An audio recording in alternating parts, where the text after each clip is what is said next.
What if I told you that one of the greatest emperors in world history, a man who ruled over millions, who built an empire that would influence India for centuries, died in silence, surrounded by shadows and forgotten by those closest to him? Not with fanfare, not with a legacy parade, but with indifference. This isn't a story about just glory. This is a story about power and the cost of it.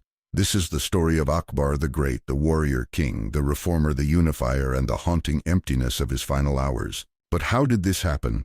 How did a boy who became emperor at 13 rise to godlike status and then vanish into loneliness? Let's go back to the very beginning, to the dusty plains of Umurkot, where his story began. Born in exile, raised by survival, the origins of Akbar. October 15th, 1542. The desert winds of Umurkot carried a strange silence. In a modest camp far from palaces and politics, a baby was born not to a queen, but to a concubine. His father, Emperor Humayun, was in exile, fleeing enemies who had seized Delhi. That baby was named Jalaluddin Muhammad Akbar. He wouldn't learn to read or write. He wouldn't grow up surrounded by books or scholars. Instead, he learned from horses, from dust, from battlefields. His mind was shaped by the sound of arrows cutting wind, not verses in Arabic. Yet destiny had already chosen him. As a boy, he was sent to the harsh Afghan frontier, raised among warriors, trained by elite generals, molded to endure and dominate. Akbar had no ivory tower. His classroom was the chaos of a crumbling empire. And he would not just survive it, he would conquer it. Akbar's childhood flips our modern idea of leadership on its head. No tutors, no luxury, just raw exposure to danger. But perhaps that's what prepared him. Perhaps greatness isn't taught, it's forged. Imagine being 13. Most boys are still figuring out who they are. But at 13, Akbar wasn't just learning how to be a ruler. He was already at war. His father, Humayun, had just reclaimed the throne of Delhi after years in exile. But before the empire could stabilize, Humayun fell to his death. And with that fall, the weight of a collapsing empire landed squarely on Akbar's young shoulders. It was 1556. A massive army led by Hemu, a powerful general of the Afghan Sur dynasty, was marching on Delhi. He commanded over 50,000 troops, 1,000 war elephants, and hundreds of cannons. Akbar had less than 15,000 men, and the survival of the entire Mughal Empire depended on him. Let that sink in. This wasn't just a military battle, it was a battle for legitimacy. Akbar wasn't yet a king in anyone's eyes. He hadn't earned respect. He had no battle scars. To many, he was still just a child playing emperor. But then came the morning of November 5th, 1556, the day the world changed. Akbar's regent Bairam Khan prepared the young emperor's army with terrifying efficiency. Spies were sent, terrain was mapped, tactics were brutal. And then at the fields of Panipat, the Mughal banner was raised once again. The battle was fierce. War elephants stormed like earthquakes. Cavalry clashed in roars of steel. Dust and blood filled the air. At the peak of the fight, Hemu himself was struck in the eye by an arrow and collapsed unconscious. The Afghan forces, leaderless and panicked, began to crumble. Akbar's troops surged forward. Victory. At 13, Akbar had defeated a veteran general commanding more than 3 times his numbers. This battle didn't just save the Mughal Empire, it made Akbar. From that day on, he wasn't a child ruler anymore. He was a living legend in the making. But power always comes at a price. While this victory secured his throne, it also sparked envy and ambition among those who were once his protectors. The empire was safe for now, but within the court storms were brewing. Every empire has its enemies, but the most dangerous ones often wear silk robes and kneel at your throne. Fresh off his historic victory at Panipat, Akbar was no longer a boy emperor. But he wasn't truly free either. The real power behind the scenes still belonged to his regent Bairam Khan. Bairam had been loyal, ruthlessly effective, a brilliant general. He had won the war for Akbar. But here's the truth about power, it doesn't like to be shared. As Akbar began to come of age, he saw what others had been whispering for years, that the empire was being ruled in his name, but not by his will. Bairam Khan had grown arrogant. He married into the royal family, bypassed Akbar's orders, and began acting as if he were emperor. The tipping point came when Bairam ignored Akbar's direct command and worse, executed a noble without approval. That wasn't a mistake, that was defiance. This is a classic example of mentor versus protege, a theme echoed in world history. Caesar and Brutus, Alexander and his generals. Akbar was about to do what many leaders failed to: reclaim control, even if it meant turning on the man who raised him. In 1560, at just 18 years old, Akbar made his move. He summoned Bayram Khan and respectfully but firmly relieved him of his position. Rather than execute him, Akbar offered an honorable exile, a pilgrimage to Mecca. It was a brilliant stroke. It showed mercy but made clear who was boss. But Bayram didn't take it well. On the journey to Mecca, he turned back and raised the banner of rebellion. Yes, the man who once fought for Akbar now fought against him. Akbar's response: swift, unforgiving. His generals cornered Bayram's forces and crushed the rebellion. But once again, Akbar surprised everyone. He didn't have Bayram killed. Instead, he spared him again and even ensured his family's safety. That included Bayram's young son, Abdur Rahim, who would later grow into one of Akbar's most trusted courtiers and scholars. This wasn't just politics, this was personal evolution. At 18, Akbar proved he was no puppet, no boy king. He had the maturity to confront betrayal, the strength to act, and the wisdom to forgive. After solidifying his throne and removing internal threats, Akbar's attention turned outward, not out of greed, not for glory, but for survival. He once said, "A throne stands on legs of iron: conquest, order, loyalty, and law." And to Akbar, conquest wasn't a lust for land, it was prevention. Because in 16th century India, if you didn't conquer your neighbors would conquer you. So he moved. With terrifying speed and surgical precision, Akbar began expanding the Mughal Empire in every direction: north to Kabul, east to Bengal, west to Gujarat, and south into the Deccan Plateau. He didn't just send armies, he led them himself. This is rare in royal history. Most kings delegate. Akbar rode horses through jungle terrain, crossed rivers with soaked robes, and led charges into battlefield smoke. He was both emperor and soldier. His first major target, the Rajput strongholds. Fiercely independent, the Rajputs were known for their bravery and for never surrendering. Many preferred death to submission. They saw the Mughals as invaders, foreign occupiers, and in truth they had every reason to resist. But Akbar was different. He didn't treat conquest as annihilation, he treated it like diplomacy backed by swords. He used a strategy that combined warfare, marriage, and respect. Yes, he fought the Rajputs, and he defeated them in bloody battles like the siege of Chittorgarh. But he also married Rajput princesses, honored their traditions, and allowed their princes to govern their own lands as long as they pledged loyalty. It wasn't forced submission, it was calculated integration. In a way, Akbar's model was closer to the Roman Empire than other Asian dynasties.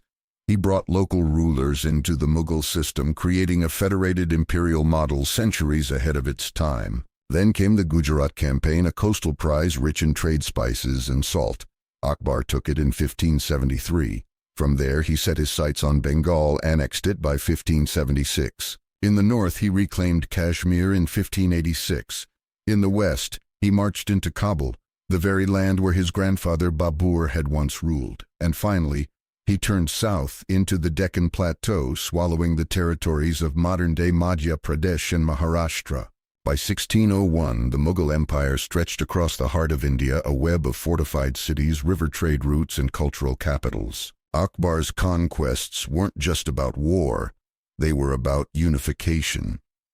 Before him, India was a patchwork of warring kingdoms, shifting alliances, and cultural silos. After him, there was one throne, and a vision of unity never before imagined on the subcontinent. What do you do after you've conquered nearly an entire subcontinent? If you're most kings, you rest, you indulge, you rule with fear. But Akbar wasn't most kings. While other emperors obsessed over conquest and court life, Akbar's focus shifted from expanding land to expanding minds. He had seen what tore empires apart: religion, language, caste. He realized swords could win land, but only ideas could win unity. So Akbar made a decision that shocked both friends and enemies. He would abolish the jizya, the tax placed on non-Muslims. And in doing so, he openly challenged centuries of Islamic orthodoxy. This wasn't just bold, it was revolutionary. Akbar was a Muslim emperor ruling a Hindu-majority empire. Removing the jizya meant he was placing unity above religious superiority. It was the kind of move that could spark rebellion, but it also planted the seeds of trust. But he didn't stop there. He built an interfaith debate hall, the Ibadat Khana, where scholars of all religions were invited to speak their truths. Hindus, Muslims, Jains, Zoroastrians, even Jesuit missionaries from Portugal. Imagine that 16th century India and the most powerful man in the land is listening to Catholic priests debate Sufi mystics. Akbar wasn't just tolerating diversity, he was inviting it in.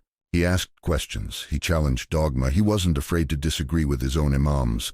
And eventually, he created something entirely new, a spiritual philosophy called Din-e-Ilahi, or faith of the divine. It wasn't a new religion, it was a fusion of wisdom, a philosophical code based on ethics, tolerance, and reason.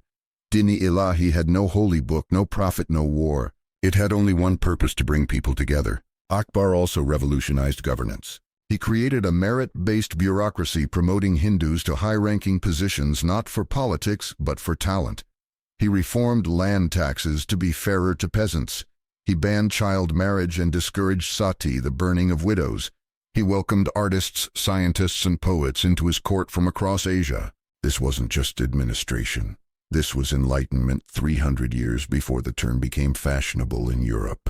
In an era where kings claimed divine right and crushed dissent, Akbar opened the palace gates to every voice and listened. He was once the storm that swept across India. He unified a fractured land, built an empire of tolerance, and ruled more people than any emperor before him on the subcontinent.